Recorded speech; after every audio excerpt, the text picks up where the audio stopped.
With that, we are recording, and from here, I'll turn it over to Sean. Thanks, Dwight. Good morning, everyone. Just want to say thanks to everyone who accepted the invite for today's training. I did, want to make sure we offered it to any of the district folks that may assist with some of this data collection, and want to do it all in one time to make sure I can address any questions or any concerns that this data collection may cause. As we started back, I'm going to say maybe a year and a half ago or a little bit more, we were trying to always see with the new Perkins 5 ways to collect data that would lessen the load for locals. We always wanted to have the opportunity to do as much work on our side with our connected data systems to alleviate extra work. With Perkins 5, there has been some limitations that have come that it was with Perkins 4, with Perkins 5, definitely caused it to be a little bit more challenging. And so this collection is going to be around just what's required for the new Perkins. And to get started, we're looking at, first of all, kind of wanted to share with the group, what is Perkins 3S1 placement when we make that statement. The goal of today's training is to just introduce the idea. Some folks may, have really no need to go into the depth of it, but I still want to kind of give a broad view of it so people have an understanding. Also want to talk about why are we collecting this and some of the goals that we have for both you folks and ourselves for this year and upcoming years. The next step we want to do is how do we collect it? Because it's going to be a shared activity. We want to have an opportunity to kind of go through how we have currently set it up for us to work together on this. Then, of course, like every other opportunity, we want to say, when is it due? When does the department need this data to actually start the calculations? So with that, I'm going to dive right into really what is this Perkins 3S1. Actually, the name of it is much longer, and I would be challenged to, have folks remember the name beyond 3S1 placement. It actually stands for the Carl D. Perkins 5 3S1 Post-Program Placement Core Indicator of Performance. And I don't know about you, but I wouldn't want to say that 10 times in a row. So we've just shortened it to, we usually will refer to it as 3S1 placement or just 3S1. And even when you break down what 3S1 stands for, it really means 3 is like third performance indicator in the new data set that we collect, and S stands for secondary. Post-secondary has their own list, so this is just concerning secondary groups.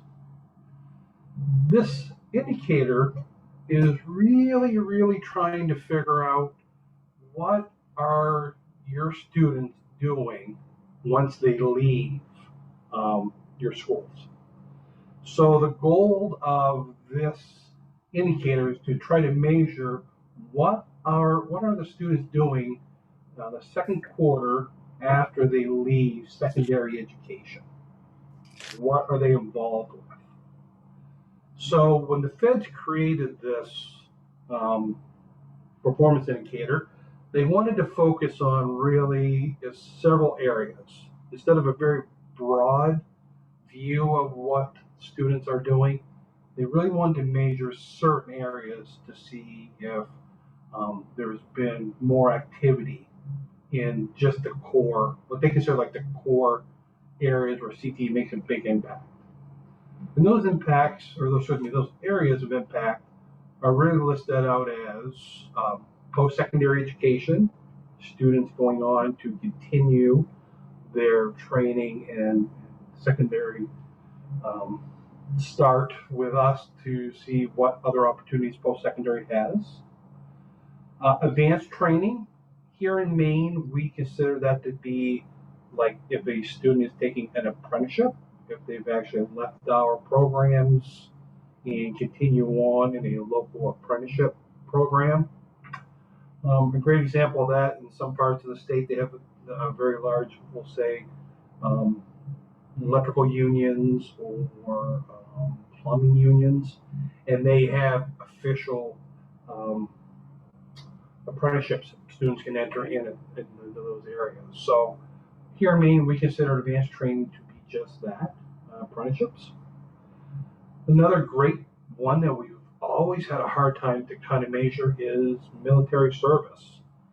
So the feds wrote it in again that they would like us to continue trying to measure military service, how many of our students go on to that. And something that's new for us, I think they found through their research that volunteering was another area that several of our students go out to.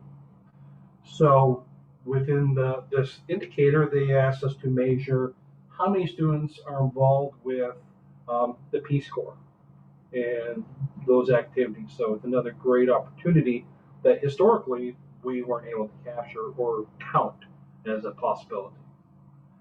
And with on that note, down the road, sometime with the MACD members that are on this call, we will like to connect you folks to the department's AmeriCorps folks to share opportunities and you know have an opportunity to share what they do and how we can connect with them, much like we've done in the past with like apprenticeship, getting people together to discuss opportunities. But that's down the road in another session. But I just wanted to mention it here. We did start it last year, but because of the pandemic, we haven't had a chance to really advance that partnership and see what resources we can bring together on that. Sean, then, Sean, can you, we have one quick question. Can you define second quarter? Yeah, it's going to be students that graduate in, let's say the student has graduated in June.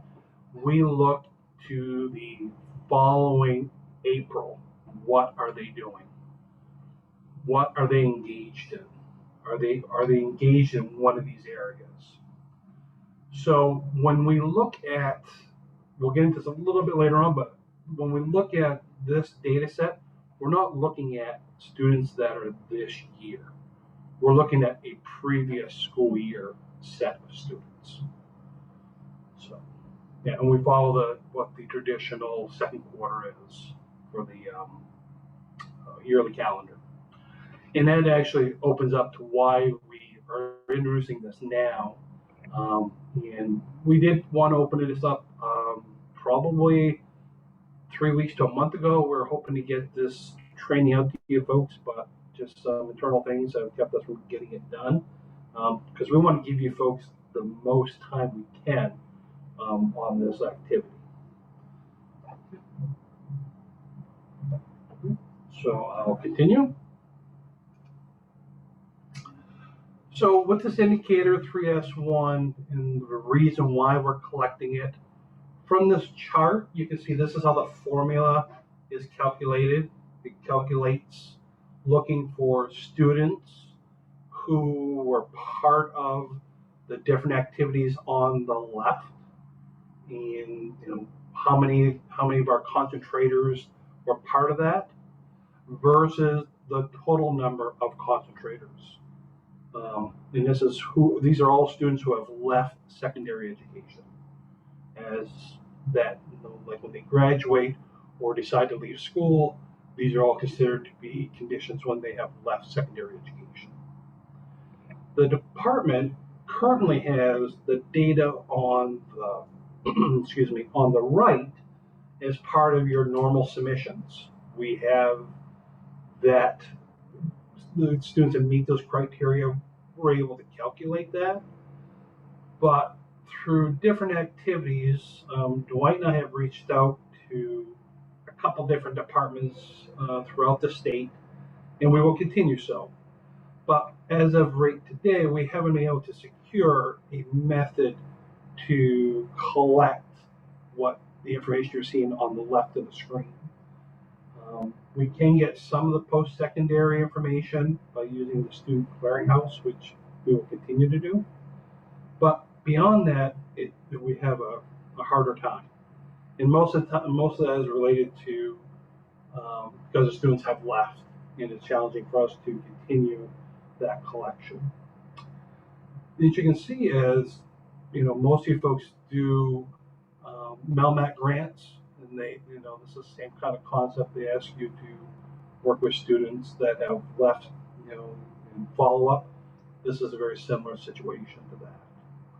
So currently, we're not able to collect it, but in future years, our goal is to collect it, to come up with a methodology to alleviate you folks needing to do any additional effort on your side.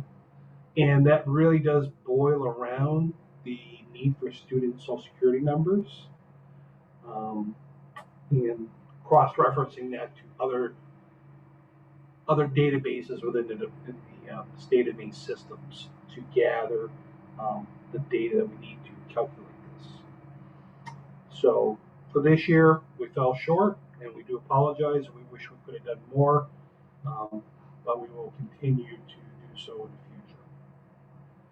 So this leads to the next step is we're asking the CTEs to contact students who have left last year and to complete the requirements for the 3S1 report.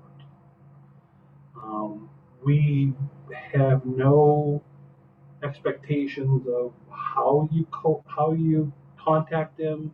That's completely up to you. If you wish to do it through direct letters, email, text messaging, Facebook, the method is totally up to you. And you may, like I said, we know that some schools, through the work we've done with MELMAC, do follow-ups, and you're welcome to use that same methodology you do with them to collect some of this post-grad information. We haven't made any. We don't want to make any recommendations on the methodology because you folks know the best way to contact your students and the best rate of return. So it would be ill-advised of us to say what is the best.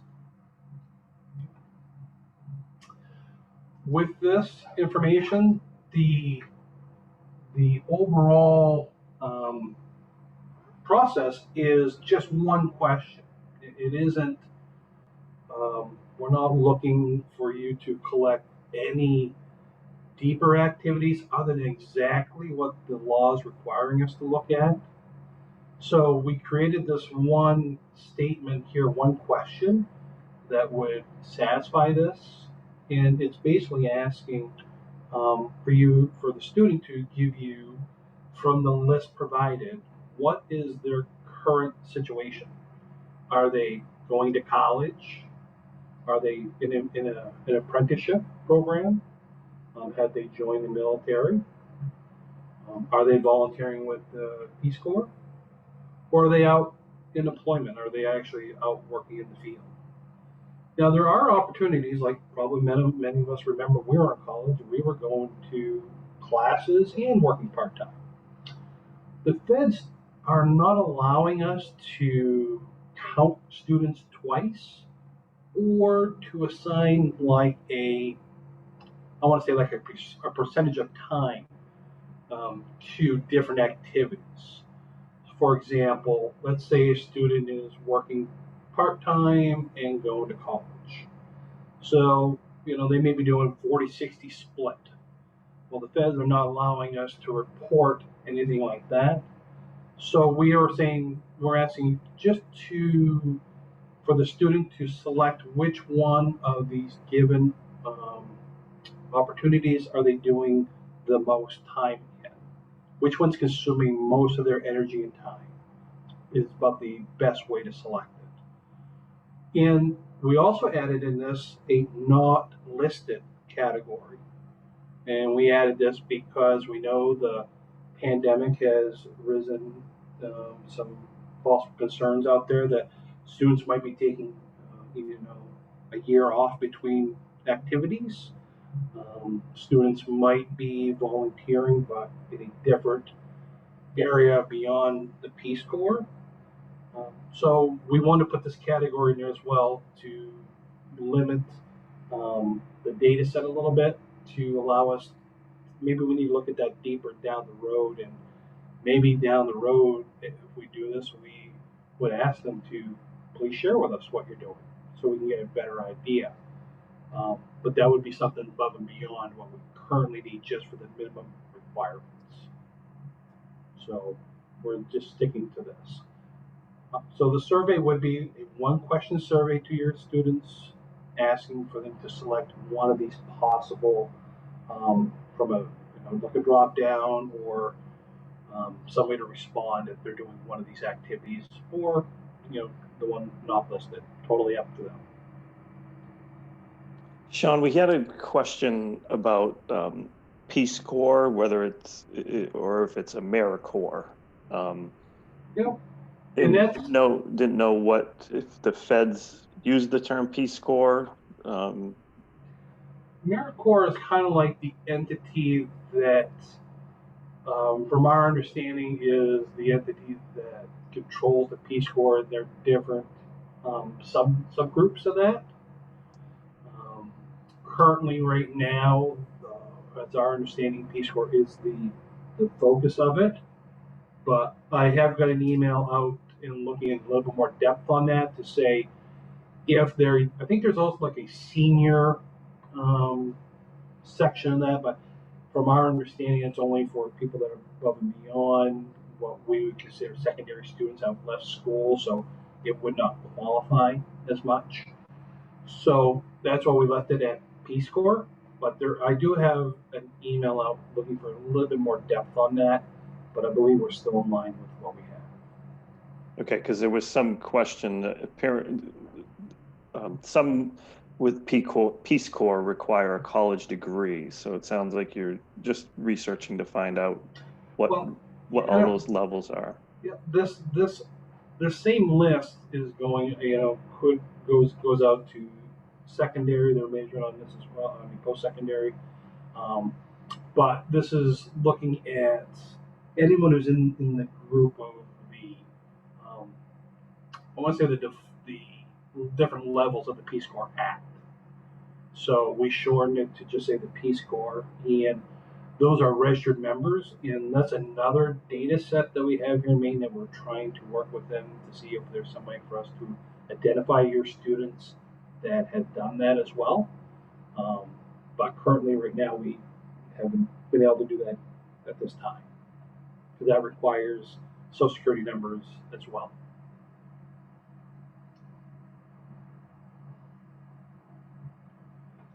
So going on, for us to work with this data, one of the limitations that came up is we would love to use Synergy, because Synergy is our student data system, where we collect most other pieces of information about our students. But with the way Synergy is set up, it only works with the current year of information that's active, and then historical information is extracted from the system. So because this data set is looking at the previous school year, we're unable to use Synergy for the collection and organization of this data. So we have to use the department's NEO system, and this might be new to some folks in the CTE group, just because it's not as commonly used.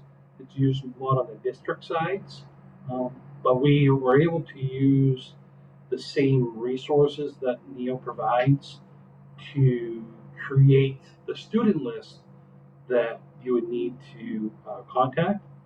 and to complete the report. So the beauty of using this is we didn't want to ask you folks to identify those students that meet the criteria. We'll do that for you, so that way it'll be a little faster and easier for us to work with. So I wanted to show you that I first put in here how to actually go out and get a NEO account, but I think it's pretty self-explanatory, so I eliminated those slides and left the links of how to go out to the site to make the request.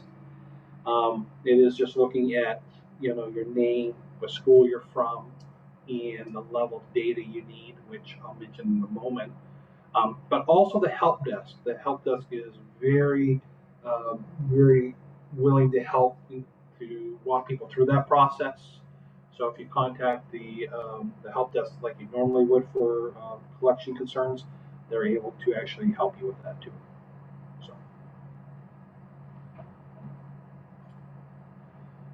So this is making an assumption now that your account has NEO access. So you set it up. Here's the address you would go out to start the process. And the majority of these screens now are going to be looking at an actual step-by-step process versus a lot of narrative. So I wanted to help. I'm going to be giving this to the help desk later on so they can provide this on their website as a training guide, so how to do it, but also our video will be online too, so you can walk through it step by step. So I think it's very detailed to help make sure that people don't miss any opportunities. So in this here, we go out to the actual website itself.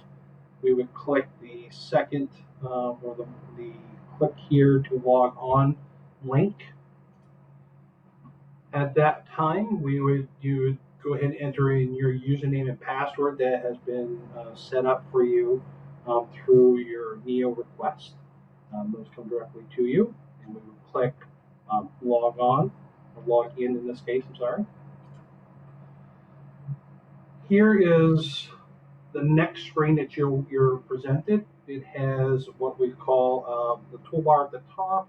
It has the different parts of NEO that has been assigned to your account. Some schools may only see one or two of these. For my account, you can see I have several of them just because of the access that I need. There are a couple different ways to get to the student data section, but this is the most consistent way, is to click where the arrow is pointing. Will start you in the process. Then it opens up the actual menu that you have to search out for the different reports that are student related. In this case, you can click on the where the arrow is pointing to the student reports. This screenshot is the actual list, and these are this should be exactly what you see when you go out. When you look at the data, I want to make sure it matched what currently the design of NEO is, so people could use this as a reference if they wish. So when you log into this page, or get into this dashboard page, there's a couple of different ways to get to the information. You could either click on reporting area and select CTE, or you could type in 3S1 into the search bar. But one way it's always consistent is if you scroll down the page, you can reach the report that we're seeking. So on the right-hand side, those arrows are demonstrating that we're scrolling down. And near the bottom, near enrollment, as a category, you'll see we actually have the 3S report. And we give a rough description of what the report is doing. To actually open the report, to start selecting it for your individual school, you would click on the review report where the arrow is. And now you're actually in the report itself. This is all your hard work has brought you right to this point. Currently, how the system is working, because it's our first year, it will automatically default to last year, because this report is always looking at the previous school year and not what currently your current set of students. So from this drop down, if we had multiple years, you would select which year you're seeking the data for. So in this case, we click the drop down, and you see it's the only one available to us. So we select it. And before we actually go on to what organization's been assigned to you, you can see in this screenshot the date that the submission will be due by, also the area, and my contact information. So if there's questions or concerns about this report, or it doesn't seem to be working correctly, you can reach out to me directly, and I can help you with it. If I know there's an issue going on, let's say if I know that for some reason my report is damaged and it's not working correctly, I would reach out to the CT directors and inform them that, hey, I have been informed that something is happening with my report. Please be patient. We'll let you know it's back up and running. But for the most part, our NEO system is worked out pretty well, especially for CTE, since we have just a few reports that are part of the system, and not nearly as complicated as some other folks have to have. So this report here, through testing, it's worked out fantastic. So we've been very happy with the process so far. So I think most schools, I think there might be one or two CTEs in the state that may share individuals that under the reporting organization, there may be more than one listed. But for the majority of folks, once you click on the reporting organization, you will see just the school unit you belong to. In this case, it's Mandalorian Tech Center. I've been assigned to as their data person for this report. So I would select that from the list. And once you do select it, it's not like you select it and you have to click OK. It's just it automatically gives you the information that you need. The information that pops up, I have two areas highlighted. The first one is on the left. It's the edit placement button. And then beneath it, you see a grid pattern. So in this report, for this year, we lack the ability to export this to like Excel, have you folks complete your data set in that file, and then resubmit it to us at that time. But I did still want to build that, even though that is not the function of this year, you folks can still exit or export the file to Excel so you can get all your student information, your IDs, and all that information if you wish. I also could see it as folks who may want to use a spreadsheet to gather some of this information up and then log into the system and enter it in all at the same time instead of going back and forth. So either way works for you is fine, but I just wanted to make sure that I was clear that just for this year, we lack the ability to do an upload for this data set. So with that said, we will have to use the edit placement button to actually enter in the data that you have collected from your students. So that leads us to, how do we actually use this edit button? Currently, the functionality really is about opening the grid pattern and then saving the grid pattern. It's very consistent in that nature. It doesn't have some edits allow you to do more functionality, like actually edit what the drop downs are, stuff like this. This one is not. It's just going to present you with a list, and you can choose from that. So here I want to go through the steps of like we actually are going to enter in student information. So here we're going to actually click on the edit button. Now you don't have to pre-select which students you're editing. As long as you click the edit placement button, it will open up the grid pattern for all of them. You can see after I click it, the text boxes over on the right now have changed. They are no longer a closed grid. Now they actually have a drop down with an icon to demonstrate that you have some options. So with this, I picked a student that I wish to enter in some information for. And I just have to click on the little icon on the right to present to me the drop-down box of my options. And you can see here, the list that will appear is identical to the list that you've asked your students with one addition. The addition that has been added is unable to contact. This has been added, so let's say if you reach out to 100 of your students and 25 of them never go back to you. That's fine. We just ask you to help us by telling us that they did not respond. You weren't able to contact, just so we could make sure the data set's correct. Other than that, the same listing is available that the students choose from, so we want to make sure it's consistent in that design. So after you make your selection, you can see now the actual placement. Two things happen. One, once it is been selected, it doesn't follow the same color pattern as the other side. You can see now it's just white instead of a white, blue, altering colors. Once you're done putting in the data for, could be one student, could be 5 students, as many as you wish at that one point in time, you just have to click the actual save button.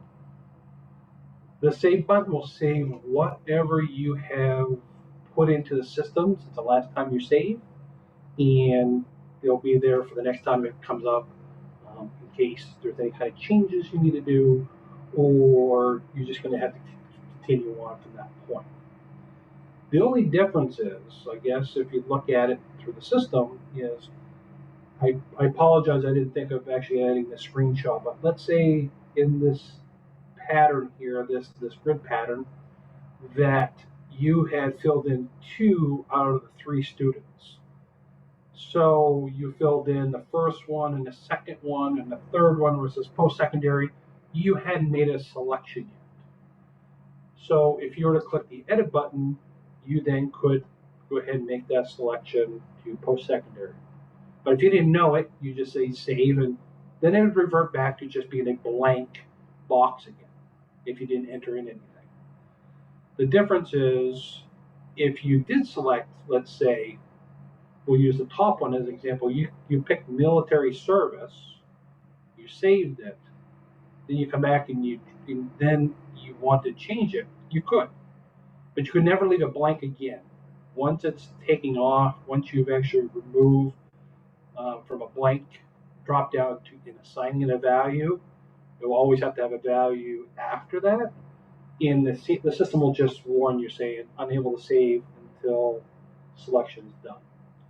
And they're actually looking at it to always revert back to the last one. So we haven't had many concerns about it, but it's just something I want you to be aware of. That once you make a selection, it always has to have a selection.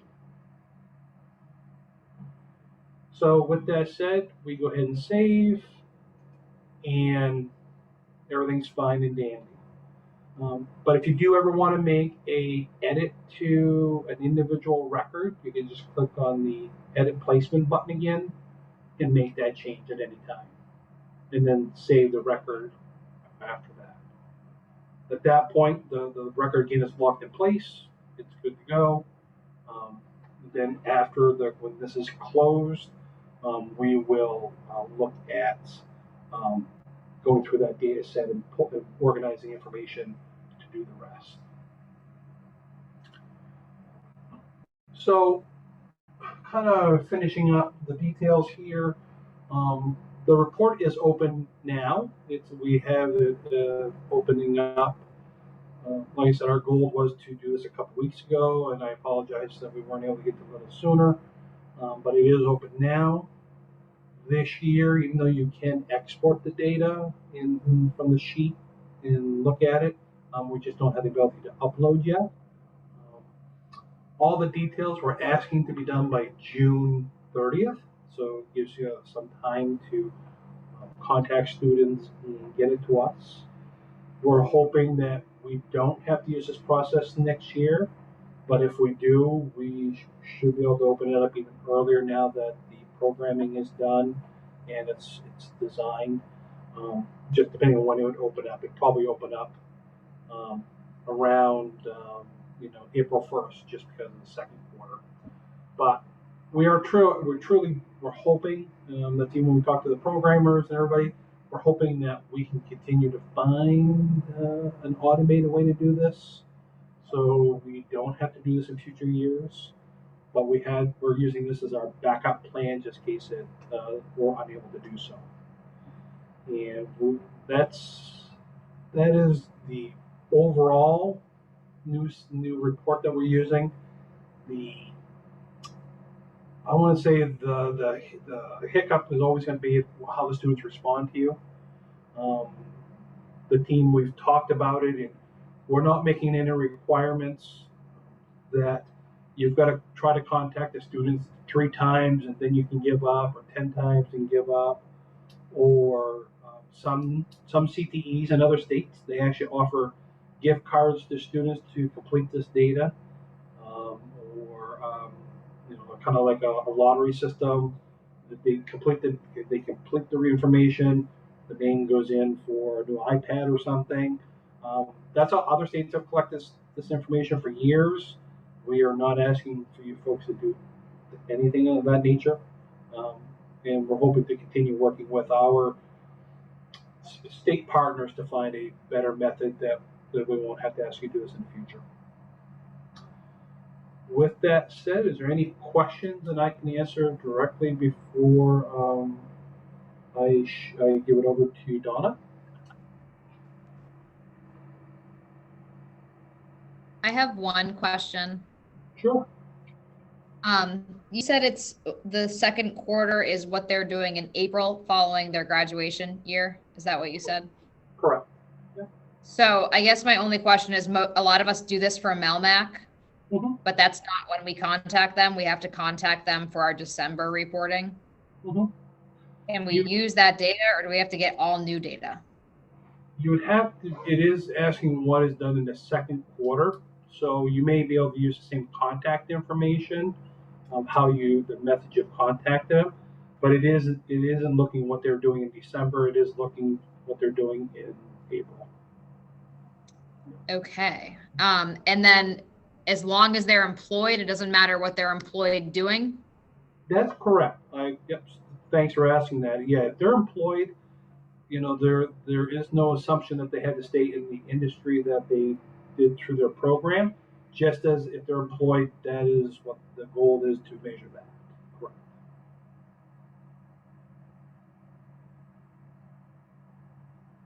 Thanks for asking.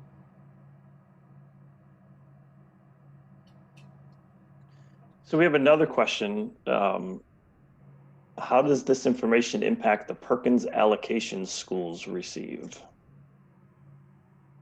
Does not. None of the indicators actually directly impact the allocations. It may impact how the money is spent, but down the road, it's nothing like if the target is missed or overachieved, they don't get a bonus for being over percentage, and they don't get anything taken away if it's under. I guess it's my best way to maybe answer that. Doesn't affect their allocations.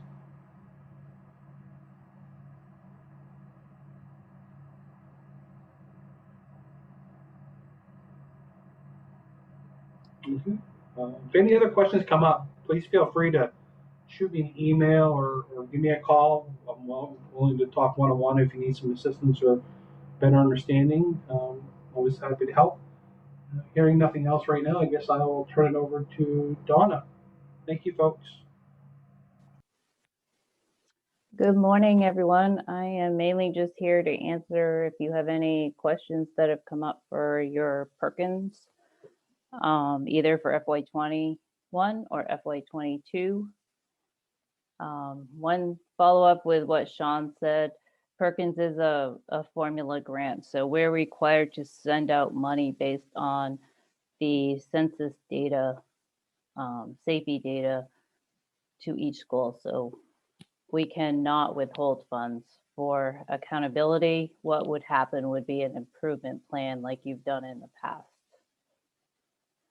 The other quick thing is if you decide to do a gift card, lottery, or iPad or something, that cannot be purchased with Perkins funding.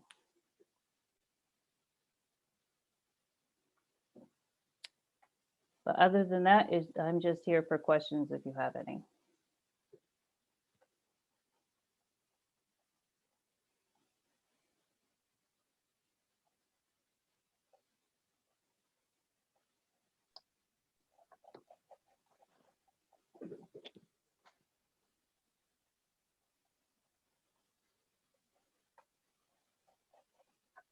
All right, hearing and seeing none, I think we are all set. So as Sean said, if you go back and something sparks, certainly feel free to reach out, and we will do our best to answer the question that you have. Thanks, Sean. Thanks, Donna, for being available, and thank you all for participating. We'll get this posted, and I'll get an email out to all the directors of the link, so you can share it with folks that maybe weren't able to be here today. So thank you all. Thank you.